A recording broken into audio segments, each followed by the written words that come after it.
Have you ever noticed humans have a very strange hobby?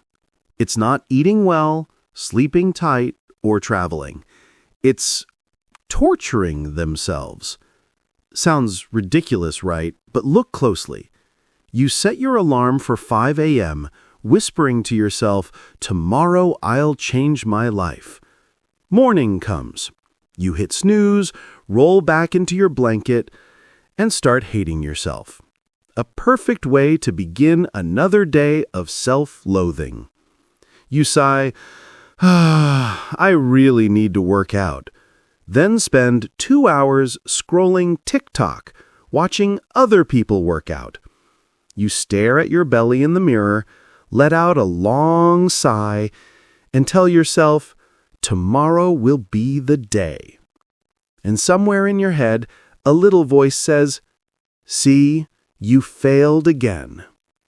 That right there is the moment humans torture themselves.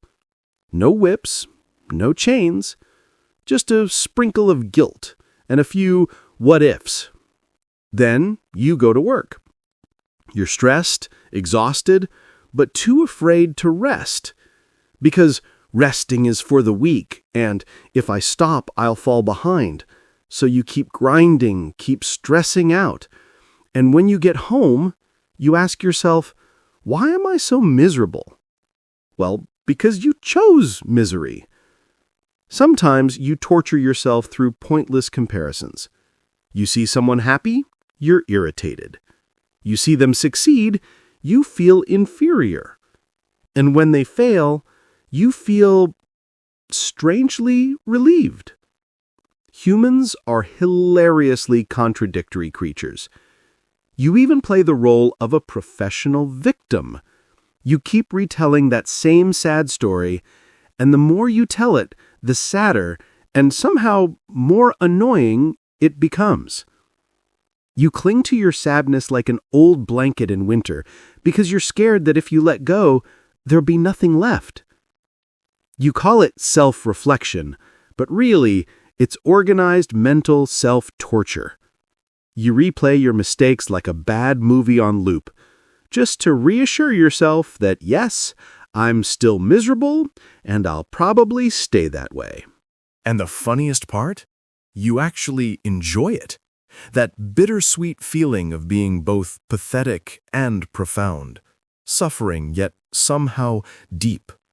You feel like you're living through a great tragedy, except no one's watching, except you. Then you scroll online and see a post that says, "Love yourself more."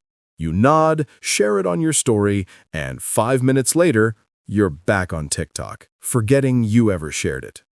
The truth is, people don't really want to change. They just want the feeling of changing, like buying a self-help book just to decorate the shelf, like saying, "I'll start fresh today," and then starting by lying in bed for another 30 minutes. But don't worry, you're not alone. We're all collectively, elegantly torturing ourselves. Some obsess over the past, others stress about the future, and almost no one lives in the present. So the question isn't, why do you torture yourself?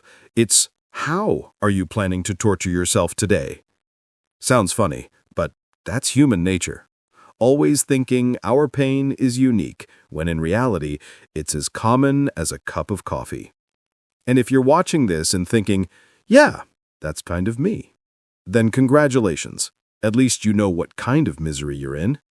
And maybe when this video ends, you'll stretch a little and do something nice for yourself. Or not.